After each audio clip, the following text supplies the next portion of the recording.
So hello my dear student, आप लोगों की भारी डिमांड पे हम लेके आ चुके हैं most important questions of 9th class science for mid term examination.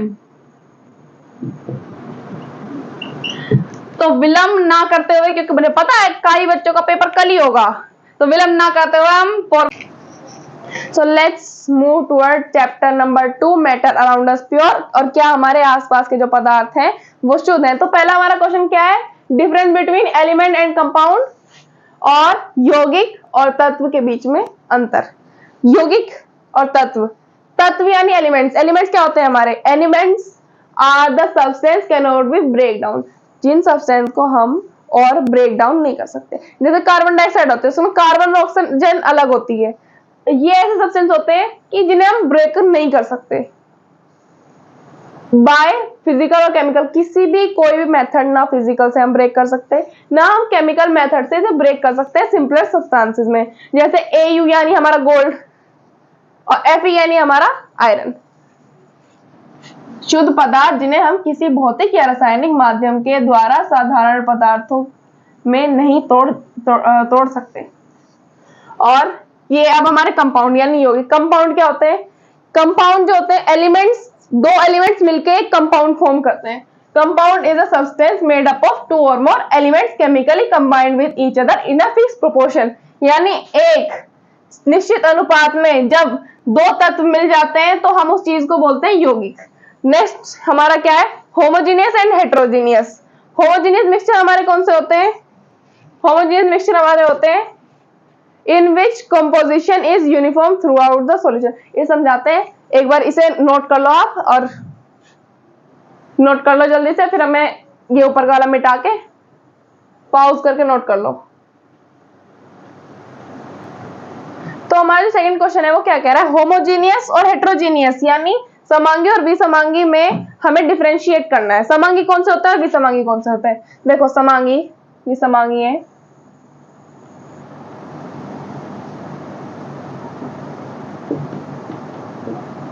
समांगी यानी होमोजीनियस,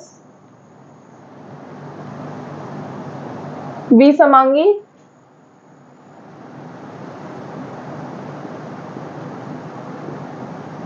यानी हेटेरोजीनियस।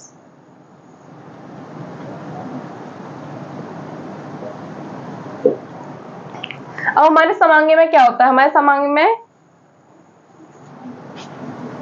ये 1 2 3 4 5 और 1 2 3 4 5। समांगी में क्या होता है? अगर एक ये इतना फिक्स्ड प्रोपोर्शन में है, बहुत अच्छे से ये पार्टिकल्स इन पार्टिकल के बीच में घुले हुए हैं, हम इन्हें अलग नहीं कर सकते। विसमांगी में क्या होता है? हमारे ये वाले पार्टिकल हमें ऊपर दिखाई देंगे और ये वाले पार्टिकल हमें नीचे दिखाई देंगे। तो ये बहुत अलग से हमें अलग अलग दिखाई दे सकते हैं। जैसे तेल और पानी का घोल होता है, तेल और पानी का, तो तेल ऊपर रह जाता है और नीचे पानी होता है, तो हमें दिखाई दे जाता है। पर आप एक चीज देखो कि पानी होता है, पानी में हाइड्रोजन ऑक्सीजन अलग दिखाई देती है? नहीं दिखाई देती है। तो पानी क्या हो गया हमारा? होमोजीनियस, और जो तेल और पानी का मिश्रण हो गया वो हो गया हमारा हेटेरोजीनियस। नेक्स्ट मूव करते हैं क्वेश्चन नंबर 3 पे, इसे नोट कर लो आप। सो क्वेश्चन थर्ड क्या है हमारा? What is Tyndall effect? Tyndall effect क्या है? टिंडल इफेक्ट क्या होता है? जब हमें किसी सॉल्यूशन में से लाइट स्कैटर यानी लाइट पास होती हुई दिखाई देती है, उस चीज को हम कहते हैं टिंडल इफेक्ट्स। अब एक चीज देखो, ये सॉल्यूशन है, ये सपोज वाटर है। अगर आप वाटर में से एक लाइट की बीम पास कराओगे तो वो आपको दिखेगी नहीं, वो सिर्फ शुरू में दिखेगी, एंड में दिखेगी, बीच में नहीं दिखेगी। पर उस जगह अगर आप सस्पेंशन में से लाइट पास करवाओगे, क्योंकि सस्पेंशन के पार्टिकल थोड़े बड़े हैं, लाइट उनसे टकराएगी तो हमें दिखाई देगी। तो scattering of light is called Tyndall effect. निलंबित कणों वाले माध्यम द्वारा प्रकाश की किरण का परिक्रमण करना, ये हमारा जो माध्यम है, ये है हमारा निलंबन माध्यम, और इसमें इन कणों के द्वारा हमें लाइट दिख रही है, लाइट का प्रकाश दिख रहा है। पर वाटर में क्या होगा? ये जो ट्रू सॉल्यूशन होते हैं उनमें क्या होगा? हमें लाइट का पाथ विजिबल नहीं होगा, लाइट का रास्ता नहीं दिखेगा। नेक्स्ट क्वेश्चन फोर्थ क्या है? Metals and non metals. पहला क्वेश्चन उतार लो, अभी नेक्स्ट करते हैं फिर हम। सो नेक्स्ट क्वेश्चन क्या है हमारा, फोर्थ क्वेश्चन, धातु एवं अपधातुओं में अंतर। धातु में यानी मेटल्स और नॉन मेटल्स में क्या डिफरेंस है। मेटल आर डक्टाइल, डक्टाइल का मतलब क्या होता है, डक्टाइल का मतलब होता है थिन वायर, जिन्हें हम मेटल्स को हम थिन वायर में कन्वर्ट कर सकते हैं, पर नॉन मेटल्स ऐसे नहीं होते। आप ये देखो यहाँ पे जो है जो लिखा हुआ है जिसमें non non non non non लग के नॉन मेटल्स बना हुआ है। मेटल्स आर डक्टाइल, डक्टाइल यानी हम मेटल्स की क्या बना सकते हैं, पतली पतली तारे बना सकते हैं। मेटल आर मेरिएबल, पतली पतली शीट्स बना सकते हैं हम मेटल्स की मदद से, पर नॉन मेटल की मदद से बना सकते हैं नहीं। मेटल्स आर सोनोरस, घंटी सुनी है, मंदिर में घंटी बजती है, ऐसे करके पहले एक बार टन बजा दी और उसके बाद ऐसे करके साउंड निकलता है, टन ऐसे करके वाइब्रेशन से निकलती है, उस चीज को हम सोनोरस बोलते हैं, रिंगिंग साउंड। सोनोरस यानी ध्वनिक, सोनोरस यानी हमारा ध्वनिक, ये ध्वनिक होते हैं। चौथा क्या है, दीज आर लस्ट्रस यानी चमकीले, जो हमारे मेटल्स होते हैं वो चमकीले होते हैं। चौथा क्या है, they are good conductor of electricity, ये अच्छे चालक होते हैं ऊष्मा एवं बिजली के।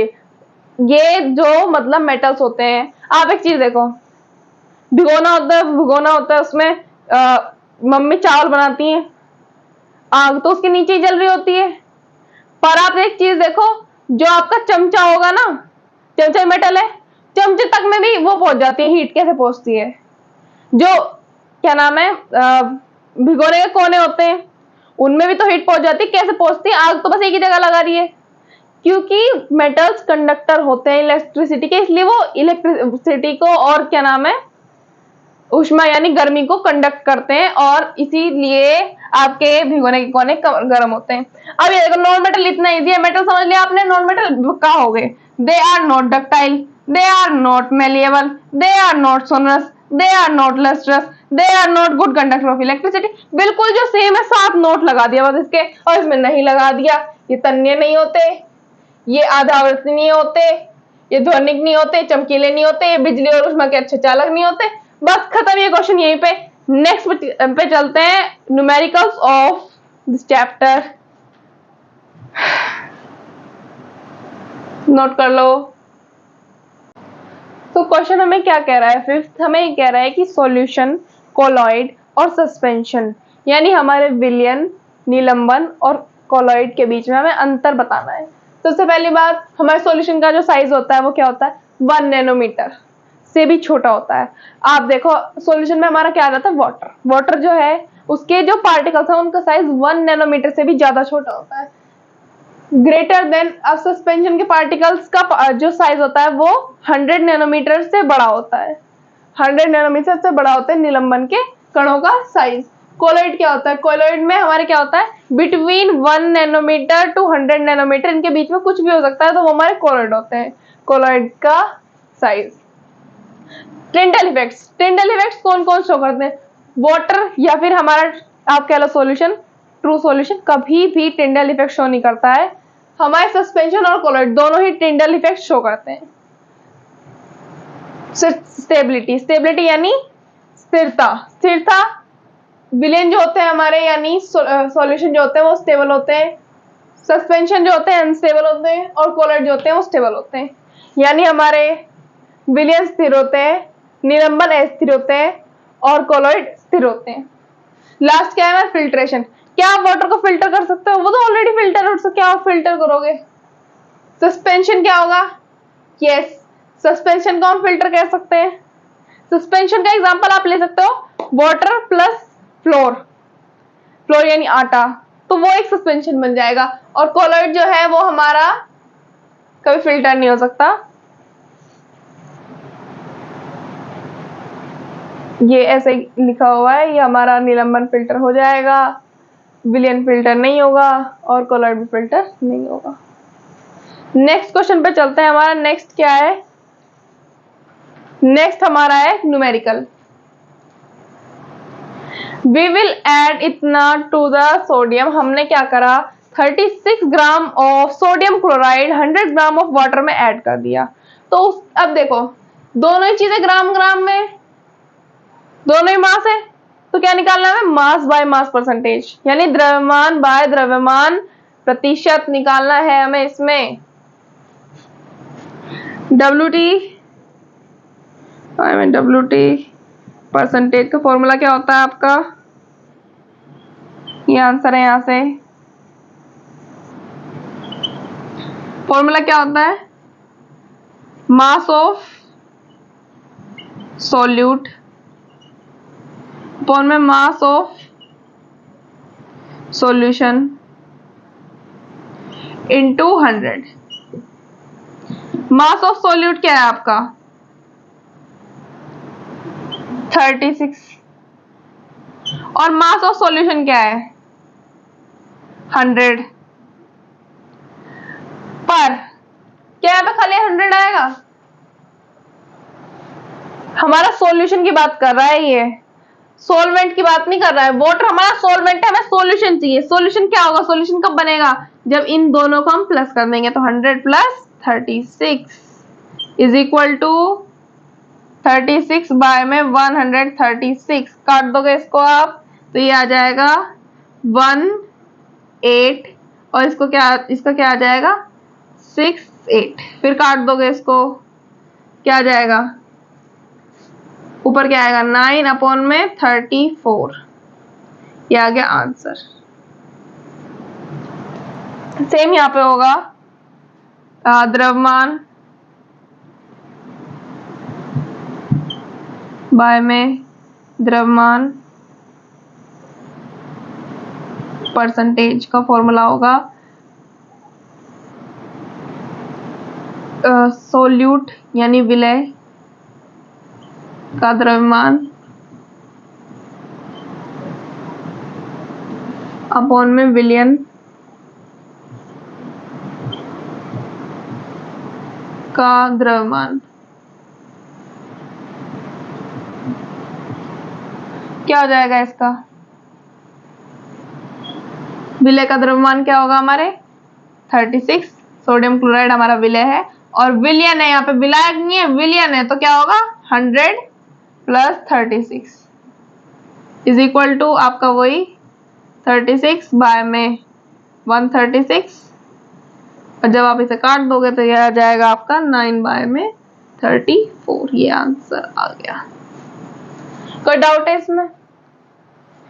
तो अब नेक्स्ट पे मूव करते हैं। नेक्स्ट हमारा चैप्टर कौन सा होगा, cell is the unit of life, fundamental unit of life, ऐसी करके है कुछ, fundamental unit of life next chapter है। आप इसे नोट कर लो जल्दी से और फिर हम नेक्स्ट चैप्टर की तरफ मूव करते हैं।